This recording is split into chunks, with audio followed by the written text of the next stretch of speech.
నమస్తే, welcome to current affairs light YouTube channel. ఇవాళ మన క్లాస్లో రీసెంట్గా జరిగినటువంటి కరెంట్ అఫైర్స్లో ఇంపార్టెంట్ కాన్సెప్ట్ నేర్చుకుందామండి. మీకు కనుక మా ఛానల్లో ఉన్నటువంటి వీడియోస్ అండ్ ఎక్స్ప్లెనేషన్ నచ్చినట్లయితే మా ఛానల్ లైక్ చేయండి, షేర్ చేయండి అండ్ సబ్స్క్రైబ్ చేయండి. Welcome to current affairs light YouTube channel. ఇవాళ మన కాన్సెప్ట్ వచ్చేసి పరువేట ఫెస్టివల్. సో అసలు ఈ పరువేట ఫెస్టివల్ అనేది ఎందుకు న్యూస్లో వచ్చింది అంటే దీని యొక్క ఇంపార్టెన్స్ ఏంటి అండ్ దాంతోపాటు ఈ పరువేట ఫెస్టివల్ అనేది ఏదైతే ఉందో అది మనకి చాలా ఇంపార్టెంట్ అనమాట. ఎందుకంటే ఇది ఆంధ్రప్రదేశ్ రాష్ట్రంలో జరుపుకునేటువంటి ఒక ప్రత్యేకమైనటువంటి పండగ. అందువల్లనే ఇది న్యూస్లో హైలైట్ అయింది. అండ్ ఈ యొక్క ఫెస్టివల్ అనేది ఆంధ్రప్రదేశ్ కూడా చాలా ఇంపార్టెంట్. అంటే మన ఆంధ్రప్రదేశ్ గవర్నమెంట్ తరఫున కూడా దీనికి మన ఇంపార్టెన్స్ అనేది ఎగ్జామ్ పాయింట్ ఆఫ్ వ్యూలో ఇవ్వవలసి ఉంటుంది. దీని యొక్క స్పెషాలిటీ ఏంటి, సో ఇది ఎందుకోసం న్యూస్లో వచ్చింది. So Indian national trust for art and culture, దీన్నే మనం ఇంటాక్ అంటాం. సో ఈ యొక్క national trust for art and culture heritage ఏదైతే ఉందో వాళ్ళు యునెస్కో యొక్క గుర్తింపు అనేది మనం ఎవ్రీ ఇయర్ జరుపుకునేటువంటి ఈ పరువేట అనేటువంటి ఫెస్టివల్ ఏదైతే ఉందో దానికి ప్రత్యేకమైనటువంటి గుర్తింపు తేవాలి. యునెస్కో యొక్క రికగ్నిషన్ అనేది ఈ పండగకి కల్పించాలని వాళ్ళు కృషి చేస్తున్నారు. అండ్ ఈ యొక్క పండగ యొక్క విశిష్టత అనేది కూడా మన యొక్క వీడియోలో తెలుసుకుందాం. అసలు ఈ ఇంటాక్ అంటే ఏంటి? సో ఇంటాక్ అనేది ఏంటంటే Indian national trust for art and culture heritage. అంటే మన దేశం యొక్క సంస్కృతి వారసత్వాన్ని తెలియచేయడానికి అండ్ అందరికీ కూడా మన దేశం యొక్క గొప్పతనాన్ని తెలియచేయడానికి ఏర్పడినటువంటి ఒక స్వయం ప్రతిపత్తి కలిగినటువంటి ఒక సంస్థ అన్నమాట. అంటే ఇది ప్రభుత్వం ఆధీనంలో ఉండదు, స్వయంగా తనంతట తను దేశం కోసం మన దేశంలో ఉన్నటువంటి సంస్కృతి వారసత్వాన్ని తెలియజేయడం కోసం వర్క్ చేసినటువంటి నాన్ గవర్నమెంటల్ ఆర్గనైజేషన్ అనమాట. అండ్ ఇది నాన్ ప్రాఫిట్ సొసైటీకి సంబంధించింది. అంటే ఇది ఎటువంటి లాభాపేక్ష అనేది తీసుకోకుండా వర్క్ చేసేటువంటి సంస్థ అనమాట. అండ్ ఇది ఎప్పుడు స్టార్ట్ చేశారు అంటే 1984 నుంచి కూడా మన దేశంలో ఉన్నటువంటి సంస్కృతిని వారసత్వాన్ని అందరికీ గుర్తింపు తీసుకొని రావడానికి, మన సంస్కృతిని అందరికీ తెలిసేలా చేయడానికి, వాటి పరిరక్షణ కోసం, కన్జర్వేషన్ అంటే పరిరక్షణ, మన సంస్కృతి వారసత్వాలు ఏవైతే ఉన్నాయో వాటి పరిరక్షణ కోసం మన భారతదేశంలో కృషి చేస్తున్నటువంటి ఒక సంస్థ ఏంటంటే ఇంటాక్ అన్నమాట, national trust for art and culture heritage. So ఇప్పుడైతే వీళ్ళు యునెస్కో యొక్క గుర్తింపు తీసుకొని రావాలని ట్రై చేస్తున్నారు. దేనికోసం? పరువేట ఫెస్టివల్ కోసం గుర్తింపు కావాలి అని వీళ్ళు పోరాటం చేస్తున్నారు. సో అసలు ఈ యొక్క ఫెస్టివల్ అంటే ఏంటి? సో ఇక్కడ పరువేట ఫెస్టివల్ అని ఏదైతే చెప్తున్నామో దాని యొక్క ముఖ్య ఉద్దేశం ఏంటంటే దానికి ఉన్నటువంటి ఇంకో పేరు ఏంటంటే మాక్ హంటింగ్ ఫెస్టివల్ అనమాట. సో మాక్ హంటింగ్ ఫెస్టివల్గా దీన్ని పిలుస్తూ ఉంటారు. అండ్ ఇది ఎక్కడ జరుపుకుంటూ ఉంటారంటే ఆంధ్రప్రదేశ్ రాష్ట్రంలో ఉన్నటువంటి అహోబిలంలో శ్రీ నరసింహస్వామి టెంపుల్ ఉంది. అక్కడ ఈ యొక్క పండగ ఏదైతే ఉందో పరువేట ఫెస్టివల్ అనేది ఎక్కువగా జరుపుకుంటూ ఉంటారు. అండ్ దీంతో పాటు వేరే రాష్ట్రాల్లో అండ్ కొన్ని ప్రదేశాల్లో కూడా ఈ ఫెస్టివల్ అనేది జరుపుకుంటారు. బట్ ఎస్పెషల్గా పరువేట ఫెస్టివల్ ఎక్కడ జరుపుకుంటారు అని అడిగితే అహోబిలం ఆంధ్రప్రదేశ్లో ఈ పండగ అనేది శ్రీ నరసింహస్వామి టెంపుల్లో జరుపుకుంటూ ఉంటారు. అండ్ ఇది క్యాస్ట్తో సంబంధం లేకుండా సమాజంలో ఉన్నటువంటి అందరూ కూడా ఈ యొక్క పండగలో పాల్గొంటూ ఉంటారనమాట. సో ఒక్క మతస్థులో, ఒక భాగస్వామిలో, ఒక కులస్థులో ఈ యొక్క పండగ కాదు, అందరూ కూడా సమాజంలో ఉన్నటువంటి అన్ని వర్గాల వారు కూడా క్యాస్ట్తో సంబంధం లేకుండా ఈ పండగని జరుపుకుంటూ ఉంటారు. అండ్ ఈ యొక్క పండగ ఏదైతే ఉందో అది సమాజంలో ఉన్నటువంటి కులతత్వాన్ని తొలగించి అందరూ కూడా మతపరంగా మత భావనలతోటి ఈ పండగ జరుపుకోవాలి అని ముస్లిమ్స్ కూడా ఈ యొక్క పండగలో భాగస్వామ్యంగా ఉంటారు. అండ్ వాళ్ళు కూడా ఈ యొక్క పండగను జరుపుకొని దేవునికి ప్రసాదాలు సమర్పించడం అండ్ వాళ్ళ ప్రార్థనలు అనేవి చేయడం ఈ యొక్క పండగ యొక్క ముఖ్య ఉద్దేశం.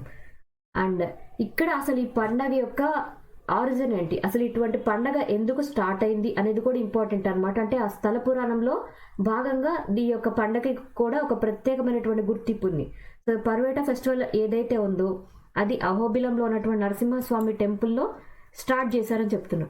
సో అసలు ఇక్కడ ఎందుకు స్టార్ట్ అయిందంటే శ్రీ మహావిష్ణువు అంటే మన లార్డ్ విష్ణు అంటే శ్రీ మహావిష్ణువు అనమాట. ఆయన నరసింహ అవతారంలో అహోబిలంలో ఉంటారు. ఆయన మహాలక్ష్మి చెంచులక్ష్మిగా ఉన్నటువంటి విధంగా ఉన్నప్పుడు ఆమెని ఇక్కడ పెళ్లి చేసుకున్నట్లుగా చెప్తూ ఉంటారు.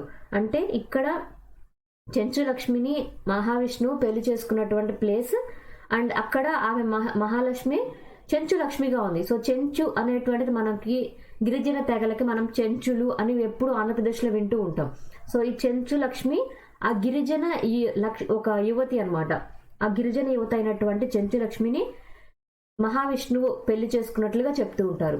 అండ్ ఇక్కడ స్థలపురాల పరిగణలోకి తీసుకొని కర్నూలు డిస్టిక్ లో ఉన్నటువంటి గెజిటర్స్ కూడా గవర్నమెంట్ ప్రెస్ లో ఈ తెగలో ఉన్నటువంటి నమ్మకాలు ఏవైతే ఉన్నాయో వాటన్నిటిని కూడా పబ్లిష్ చేశారనమాట. అండ్ దాని ప్రకారం అయితే ఈ యొక్క పండుగని ఎలా జరుపుకుంటారు అంటే, సో వాళ్ళ చెంచుల్లో ఉన్నటువంటి ఒక యువతిని మహావిష్ణువు పెళ్లి చేసుకున్నప్పుడు ఆ యొక్క శ్రీ మహావిష్ణువుని వాళ్ళు తమ బావగా భావించి వాళ్ళ యొక్క ఇంటికి, అంటే అక్కడ ఆ చెంచులు ఎవరైతే ఉన్నారో వాళ్ళ ఇంటికి పిలుచుకొని వెళ్ళడం అండ్ గౌరవించడం అనేది ఈ యొక్క పండగలో ఒక భాగంగా, ఒక అర్పణగా వస్తూ ఉంది. అండ్ ఇది ఎస్పెషల్లీ మకర సంక్రాంతి టైంలో ఎక్కువగా ఈ ఫెస్టివల్ అనేది చేస్తూ ఉంటారనమాట. అండ్ ఈ యొక్క పర్వేట ఫెస్టివల్లో భాగంగా ఏవైతే ఆచారాలు చేస్తూ ఉంటారో అవి విజయదశమి టైంలో చేస్తూ ఉంటారు, సంక్రాంతి టైంలో కూడా చేస్తూ ఉంటారు, ఈ యొక్క అహోబిలం టైంలో. అండ్ ఇవి ఎక్కువ శాతం మండలం రోజుల పాటు ఈ యొక్క పండగ అనేది నిర్వహిస్తూ ఉంటారు అనమాట. అంటే 40 days పాటు ఈ యొక్క ఫెస్టివల్ అనేది నిర్వహిస్తుంటారు. అసలు ఏం చేస్తారు 40 days పాటు ఒక పండగ నిర్వహించడం అంటే నార్మల్ విషయం కాదు. 40 days పాటు పండగలో ఏమేం చేస్తూ ఉంటారు.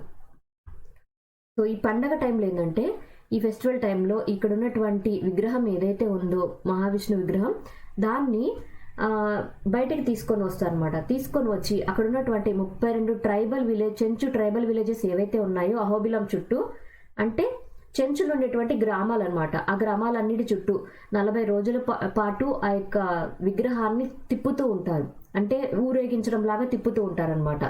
అండ్ ఇక్కడ ఉన్నటువంటి ట్రైబల్ పీపుల్ ఎవరైతే ఉన్నారో వాళ్ళందరూ ఫస్ట్ ఈ యొక్క విగ్రహంని ఎత్తుకునేటువంటి పందిరి ఏదైతే ఉంటుందో, పల్లకి పందిరి ఏదైతే ఉంటుందో దాని మీద ఫస్ట్ వాళ్ళ యొక్క యారోస్, అంటే వాళ్ళ యొక్క బాణాలు ఏవైతే ఉంటాయో వాటికి ఫస్ట్ ఒకసారి గురి పెట్టి ఒక 2 బాణాలు వేస్తూ ఉంటారు అనమాట. ఎందుకంటే వాటిని ఊరేగించేటప్పుడు ఆ యొక్క విగ్రహం అయినా, అంటే అక్కడ విగ్రహం అంటే అక్కడ శ్రీ మహావిష్ణువుని పరిరక్షిస్తూ మేము ఊరేగింపుగా మా భావని తిప్పుతున్నాము అని వాళ్ళ యొక్క భావన అనమాట. అంటే ఇది కూడా ఆ విగ్రహాన్ని ఊరేగించడంలో ఒక భాగంగా, ఒక ఆచారంగా ఎప్పటి నుంచో వస్తుంది. అండ్ ఇదేంటంటే ఒక ప్రొటెక్టివ్ కవర్లో విగ్రహాన్ని మేము తిప్పుతున్నాం అని తెలియచేయడానికి ఇలా చేస్తారనమాట. అండ్ ఇక్కడ చెంచుస్ ఎవరైతే ఉన్నారో నరసింహ దీక్షని తీసుకొని అక్కడ ఎల్లో క్లాత్స్ తోటి, అంటే తులసి మండలం తీసుకొని పసుపు బట్టలు వస్త్రాలనేవి ధరించి 40 రోజుల పాటు ఆ పండగలో పాల్గొంటూ ఉంటారనమాట. ఒక దీక్షలాగా పరిశుద్ధంగా ఉండడానికి అలా చేస్తూ ఉంటారు. అండ్ ఈ 40 రోజుల పాటు ఈ టెంపుల్ స్టాఫ్ ఎవరైతే ఉంటారో, టెంపుల్ వర్క్ చేసేటువంటి వ్యక్తులు ఆ యొక్క విగ్రహాలని కాపాడుతూ ఉంటారు అనమాట. ఆ మొత్తం టైం కూడా వాటిని చూసుకునేటువంటి విషయం మొత్తం వాళ్ళే చెక్ చేస్తూ ఉంటారు. అండ్ ఈ యొక్క పండగ ఏదైతే ఉందో క్యాస్ట్లెస్ సొసైటీని గుర్తింపు తీసుకొని వస్తూ, అంటే ఇప్పుడే కాదు ఎప్పటి నుంచో ఈ పండుగను జరుపుకుంటూ ఉన్నారు ఆంధ్రప్రదేశ్ రాష్ట్రంలో. అలా జరుపుకోవడంలో ముఖ్య ఉద్దేశం ఏంటంటే, ఎక్కడైనా అంటరానితనం అనేటువంటిది ఉండకుండా అందరూ కూడా సమానమే, ఎక్కడా కూడా కులరహిత సమాజం అనేది ఉండాలి అనేటువంటి భావంతో ఈ యొక్క పండగనే జరుపుతూ ఉన్నారు.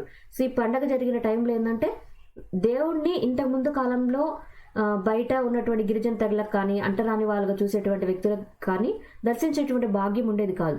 సో ఈ పండగ ఎప్పుడై నుంచి అయితే సెలబ్రేట్ చేస్తున్నామో సమాజంలో ఉన్నటువంటి అన్ని కులస్తులు కూడా ఈక్వల్, అండ్ దాంతో పాటు ట్రైబల్ విలేజెస్ కి కూడా దేవుని దర్శించుకునేటువంటి భాగ్యం అనేది ఈ యొక్క పండగ ద్వారా కల్పిస్తూ వచ్చారు పురాతన కాలం నుంచే. అండ్ చెంచు ట్రైబ్స్, సో ఇక్కడ మనం ఎక్కడైతే చెంచు ట్రైబ్స్ అని చదువుతున్నామంటే అది మన ఆంధ్రప్రదేశ్లో ఎక్కువగా మనకి వినిపించే పేరు అనమాట. అండ్ దాంతో పాటు సౌత్ ఇండియాలో చాలా వరకు కూడా ఈ చెంచులు అనే వాళ్ళు మనకు కనిపిస్తూ ఉంటారు.